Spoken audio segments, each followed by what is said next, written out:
Hello friends, இன்றைக்கி நம்ம வீட்டிலையே செம்ம டேஸ்ட்டான பூண்டு காரக்குழம்பை எப்படி செய்கிறதுன்னு பார்க்க போகிறோம். இந்த பூண்டு காரக்குழம்பு நல்லா வாசனையாகவும் காரசாரமாகவும் இருக்கிறனால சாதத்தில் சுட சுட சேர்த்து சாப்பிட்லாம். அப்படி இல்லைன்னா இட்லி தோசை கூட ரொம்பவே நல்லாயிருக்கும். வாங்க ரொம்ப ஈஸியாக எப்படி செய்கிறதுன்னு பார்க்கலாம். இந்த காரக்குழம்பு பண்ணுறதுக்கு முதல்ல புளியை ஊற வச்சுக்கலாம்.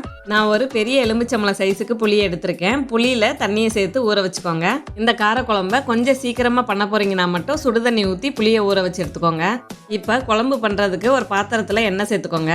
நான் கொஞ்சம் தாராளமாகவே நல்லெண்ணெயை சேர்த்துருக்கேன். காரக்குழம்புனால எண்ணெய் கொஞ்சம் மேலே வரணும். காரக்குழம்போட ஒரிஜினல் டேஸ்ட்டே அதுதான்.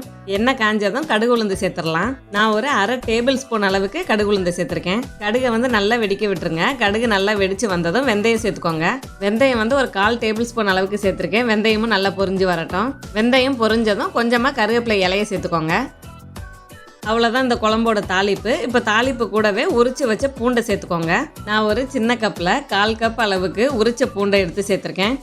பூண்டு கூடவே பூண்டை விட கொஞ்சம் கம்மியாக சின்ன வெங்காயம் சேர்த்துக்கலாம். குழம்போட டேஸ்ட்டை கொஞ்சம் நல்லா எடுத்து கொடுக்கறதுக்காக நான் சின்ன வெங்காயம் சேர்த்துருக்கேன். இந்த குழம்புல நம்ம வெறும் பூண்டு மட்டும் கூட போட்டு செஞ்சுக்கலாம். பூண்டு மட்டும் போட்டு இந்த குழம்ப வச்சிங்கன்னா பூண்டோட டேஸ்ட்டு தனியாக தெரியும் நமக்கு. பூண்டை நல்லா பச்சை வாசனை போகிற வரைக்கும் வதக்கி விட்டுக்கோங்க. நம்ம பூண்டை எந்த அளவுக்கு வதக்குறோமோ அதுதான் இந்த காரக்குழம்புக்கு மெயின் டேஸ்ட்டை நல்லா எடுத்து கொடுக்கும். அதே மாதிரி வெங்காயம் நல்லா வதங்கினா மட்டும் போதும். பூண்டு கூடவே நமக்கு வெங்காயம் வதங்கிரும்.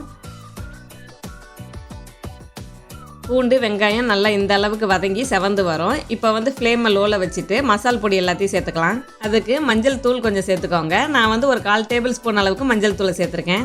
அடுத்து காரத்துக்கு மிளகாத்தூளை சேர்த்துக்கலாம். அரை டேபிள் ஸ்பூன் அளவுக்கு மிளகாத்தூளை சேர்த்துருக்கேன். மிளகாத்தூளை ரொம்ப அதிகமாக போட்டிங்கன்னா ரொம்ப காரமாயிடும். அதனால் கொஞ்சம் கம்மியாகவே சேர்த்துக்கோங்க. அடுத்து மல்லித்தூளை சேர்த்துக்கோங்க. 1 டேபிள் ஸ்பூன் அளவுக்கு மல்லித்தூளை சேர்த்துருக்கேன். இது கூடவே நம்ம வீட்டிலேயே அரைச்சி வைக்கிற குழம்பு மிளகாத்தூள் இருந்தால் சேர்த்துக்கோங்க. நான் அதில் ஒரு அரை டேபிள் ஸ்பூன் அளவுக்கு மட்டும் சேர்த்துருக்கேன். இந்த மசால் பொடி கூடவே பெருங்காயத்தூளையும் சேர்த்துடலாம். நான் ஒரு பிஞ்ச் அளவுக்கு பெருங்காயத்தூளை சேர்த்துருக்கேன். இது கூடவே குழம்புக்கு தேவையான அளவு உப்பை சேர்த்துட்டு ஒரு நிமிஷத்துக்கு மட்டும் கலந்து விட்டுக்கோங்க எண்ணெயிலேயே மசால் பொடியை. இதில் சேர்த்துருக்க எல்லா மசால் பொடியையும் நீங்கள் தனித்தனியாக சேர்க்காமல் வீட்டில் இருக்க ஒரே ஒரு குழம்பு மசாலா பொடியை மட்டும் சேர்க்குறதா இருந்தாலும் நீங்கள் சேர்த்துக்கலாம். அதே மாதிரி காரக்குழம்பை பொறுத்த வரைக்கும் மல்லித்தூளை எப்பயுமே கொஞ்சம் அதிகமாக சேர்த்துக்கோங்க. குழம்பு கொஞ்சம் கெட்டியாக வரும் நமக்கு. காரக்குழம்பை பொறுத்த வரைக்கும் நம்ம பெருங்காயத்தூளை கண்டிப்பாக சேர்க்குறது நல்லது. இந்த மசாலாவை ஒரு நிமிஷத்துக்கு நல்லா கலந்து விட்டாச்சு. இப்போ முன்னாடியே ஊற வச்ச புளியை உங்களுக்கு தேவையான அளவு மட்டும் தண்ணி சேர்த்து கரைச்சி எடுத்துக்கோங்க. வதக்கின மசாலா கூட நீங்கள் கரைச்சி எடுத்த புளி தண்ணியை சேர்த்துக்கோங்க. நான் புளி தண்ணியை ரொம்ப கெட்டியாகவும் இல்லாமல் கொஞ்சம் தண்ணியாக தான் கரைச்சி எடுத்திருக்கேன். அதே மாதிரி புளியை சரியான அளவாக பார்த்து எடுத்துக்கோங்க. புளி அதிகமானா குழம்பு கொஞ்சம் கசக்கிற மாதிரி இருக்கும். புளி தண்ணியை சேர்த்துட்டு லேசாக ஒரு தடவை மட்டும் கலந்து விட்டுட்டு இப்போ குழம்பு கொதிக்க விட்டுடலாம். குழம்பு கொதிச்சு வரும்போது நடுவில் மட்டும் ஒரு தடவை இந்த மாதிரி கலந்து விட்டுக்கோங்க.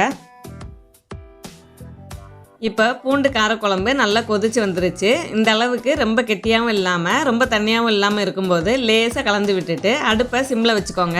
இப்போ இந்த குழம்பை ஒரு 10லேருந்து 15 நிமிஷத்துக்கு அப்படியே மூடி போட்டு வச்சுருங்க. இந்த மாதிரி காரக்குழம்பை நம்ம சிம்மிலேயே கொதிக்க வைக்கும்போது குழம்பு நல்லா திக்காகவும் கிடைக்கும், நல்லா டேஸ்ட்டாகவும் இருக்கும். இந்த காரக்குழம்பு நல்லா சுண்டி கொஞ்சம் கொஞ்சமாக கொதிச்சு மேலே நல்லா எண்ணெய் பிரிஞ்சு வரும். இந்த மாதிரி இந்த ஸ்டேஜில் கடைசியாக உப்பு புளி காரம் மட்டும் செக் பண்ணிவிட்டு டேஸ்ட்டை அட்ஜஸ்ட் பண்ணிக்கோங்க. எனக்கு கொஞ்சம் உப்பு மட்டும் கம்மியாக இருக்குது, அதனால் கொஞ்சமாக மட்டும் உப்பு சேர்த்துருக்கேன். இந்த குழம்புல கொஞ்சமாக கடைசியாக சின்ன துண்டு வெல்லம் சேர்த்துக்கோங்க. நம்ம காரக்குழம்புல வெல்லம் சேர்க்குறதுனால எல்லா டேஸ்ட்டுமே கலந்து வர மாதிரி இருக்கும். உப்பு புளிப்பு காரம் இனிப்புன்னு உப்பு வெல்லம் சேர்த்துட்டு இதை கலந்து விட்டுட்டு இறக்கிடுங்க. இந்த பூண்டு காரக்குழம்பு அவ்வளோ டேஸ்ட்டாக வாசனையாக இருக்கும். குழம்பும் நல்ல கெட்டியாக இருக்கும். இந்த பூண்டு காரக்குழம்பை 10 நாள் வரைக்கும் நீங்கள் ஸ்டோர் பண்ணி வச்சுக்கலாம். அதே மாதிரி இந்த பூண்டு காரக்குழம்பை நம்ம செஞ்ச உடனே சாப்பிட்றத விட மறுநாளில் இருந்து சாப்பிடும்போது தான் நல்ல மசாலா ஊறி நல்ல டேஸ்ட் கூடிகிட்டே இருக்கும். இதே மாதிரி ஈஸியான ரெசிபியோட நெக்ஸ்ட் வீடியோவில் பார்க்கலாம். தேங்க்ஸ் ஃபார் வாட்சிங்.